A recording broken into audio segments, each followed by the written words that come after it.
What's good, everyone? It is me, the Cool Papa, here with Teach Them Right, and I am joined by my son today, the big homie. Hello. Well, hello, everyone. And so really, we're just coming at you today after a nice, long 15-mile bike ride. Was that the furthest for you that you ever done? Yeah. So it was definitely pretty far for him. And, actually, I'm going to go back to something that I asked him last night. He was asking me where we were going to go ride at, and I said, really, how far do you think you can ride? And then he said, well, the furthest that I've gone was, around our subdivision. I think that's about 5 miles or so, 7 miles max. But that really wasn't my question. I wasn't asking how far has he gone before. I asked him how far did he think he could go. And I think that sets up really on why I'm doing this video today, and I plan to also interview some of my other young men and women at home, because when you start out your homeschooling journey, don't ask yourself, how far has the school told me that my kids can go? How smart are my kids according to what the school has said? I'm asking you, how smart, how intelligent, how wise do you think your child is? That's really the question that you should be asking. And so today, I just want to take this opportunity that where we're out, we're looking kind of sweaty, messed up, but that's okay. You're getting this, I figured was a real perfect time. Bought the little lapel mic, so we're going to try to make it do what we do with that. And so I hope you can hear everything okay. But we're just doing a quick vid out here while the weather is perfect out here in the AZ. And, I just want you to hear, not just from me, you've heard my cousin Leanne's story. Feel free, check out the prior videos, watch and listen to Leanne talk about as she's getting ready to go through her homeschool journey on how that's been for her and where she plans to go. And maybe you are in the process of thinking about it. You've already started teaching your kids at home in terms of the government school teaching them a program or curriculum at your home. Maybe you're thinking about bringing them home completely. And you're asking the question, can I really do that when I don't know how they're going to be ready for college? In this country, we seem to have this fascination with college, with the university. We've been sold a bill of goods that you can't be anything without a piece of paper. The problem with that is, first of all, as someone who has a copious amount of student loan debt, I can tell you that the wisest thing I would have been able to do is get me a hustle. And to have a hustle, to have me a craft, to have an occupation, to have a vocation would have been a lot more advantageous for me instead of running and spending a ton of money at the university. Now, of course, everything is nuanced. There's a little bit of nuance to it, because certainly for me, my past, I was more in a dead-end career. And so it was better for me to go to university than just bumble around from, odd job to odd job or grocery store to grocery store. However, for your child, what is their vocation? What is their calling? What are they really into?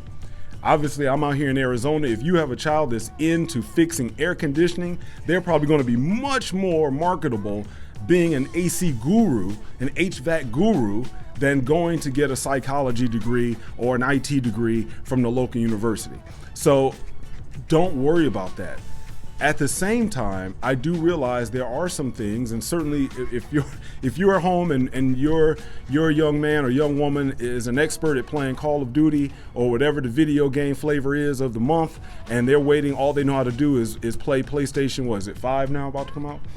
If all they know how to do is PlayStation 5, then you either need to hit the military, you either need to get you a vocation, or you either need to go to school. And really, the only other option, especially for many black men, is that if they do not take any of those routes, those avenues, their next step tends to be the prison system. So in my house, the rule is you're going to do something. I don't care what it is, but you're just not going to be laying up, chilling up in the house and not doing anything. That's just always been the standard. So again, I'm saying all this to say college is not the end all and be all, especially if you notice that your son or daughter has a special gift or talent. And I hate to say it as I'm sitting up here making a YouTube video now, but I ask my kids all the time when I hear about these people on YouTube making hundreds and thousands of dollars, if not millions a year, making a goofy YouTube video showing themselves, hey, look at me today, we're gonna get up and we're gonna run outside the house. I see that and I'm like, what in the world did I even go to college for? What was the point? So I'm not saying don't go to school, but obviously I'm going to interview my son Because if you are still so worried and so concerned about your son or daughter going to school, know that you can homeschool them and they will likely be just fine. So, Big Homie actually started at 15. Now, he was getting ready to turn 16, but when the semester started, a little over a month ago now, when the semester started, he was just turning 16 years old. He was 15. Now, that was already a little bit of an issue just because the school expected him to have a driver's license. And, we had a little bit of back and forth in terms of having a photo ID. And it's like, well, he has no photo ID. Well, don't you have a driver's license? No, he's not driving yet. So I'm going to still say there are still some things you have to work around the younger you are because they assume you're at least 18, you're an adult, etc. However, my first son started college at 15 years old. My daughter started college at 16 years old. And so in order for you to get things done, you still have to have that goal in mind.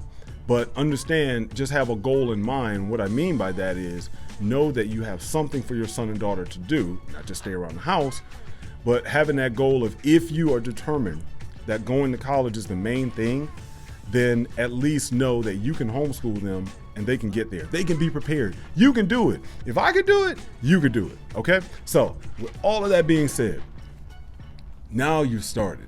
You the big college man now.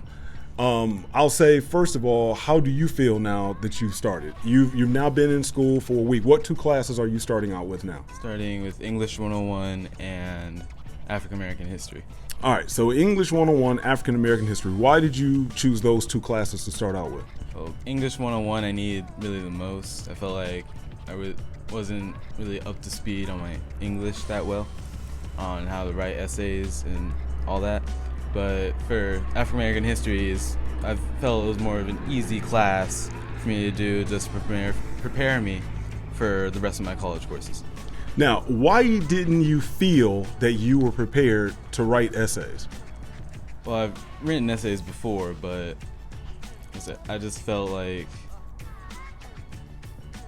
maybe I wouldn't be ready for college level essays. So far in the number of essays that you've had to write for your class, have you received your grades on those already? Yes, my first essay. So what did you get on your first essay? I got an A. So notice, and this is actually something that we've had to work through, because I found that even my kids themselves were worried that they were not going to be ready for college. You may have read on the blog before, my daughter, Big Lex ended up not being able to read until she was around 9 years old. She always struggled with reading. So she was worried even in math. Am I going to be ready for math at college? Am I going to be able to really write essays? Well, guess what? She's an English major. And also she actually performed well in math. She just really stopped taking math because she no longer wanted to do it and she didn't need it for her major. But the point is, I think a lot of times we as parents see ourselves the way that they see themselves as well. Or we see them the way they see themselves of living up to a college level. We see them as you have to live up to a college level. But none of my kids had any problems writing essays. I mean, tell me, am I a tough grader for your essays? No, at all. I'm not that stringent? No. Okay, so why did you think you were struggling? Just felt like I wasn't prepared for college. Oh, college is not that hard. It's not that hard. It's not that hard. And I think many parents who may have never gone to college may feel like the university is too tough. And I think that's really not the case. They may think it's really, really difficult, but it's not. Again, we've been sold a bill of goods that college is, you got to grind, you have to study all night. The reason why most people have to study all night is because they party all night. It's because they have no time management skills. But if that's something you can teach in your home, they can be ready for that. So I will say, now that you have a month under your belt, do you feel like it's going to be too tough for you? I feel like it's a lot easier. I felt like, before I started college, I already had it set in my mind that I wasn't really prepared. But in this case, if you don't feel like you're ready for college and the school system is going to get you ready for college and it doesn't, I'm going to say college is going to get you ready for college. You'll end up getting the feel for college as you go. I think that's generally true, but I'll say here's the other downside. Many people my age and younger have found that college will get you ready for college. That's where they usually call them like either those feeder courses, or they have you start out taking courses that are way down here, and they know the entry level for prerequisites are right here. So basically you end up taking about 2 or 3 remedial courses, which cost a lot of money. So they often get thousands of dollars before you're at the so-called college level. But now, I would say, since you've gone in a month, what overall, let's start out telling everyone, what do you plan on going into? Why are you going to college? What are your career aspirations?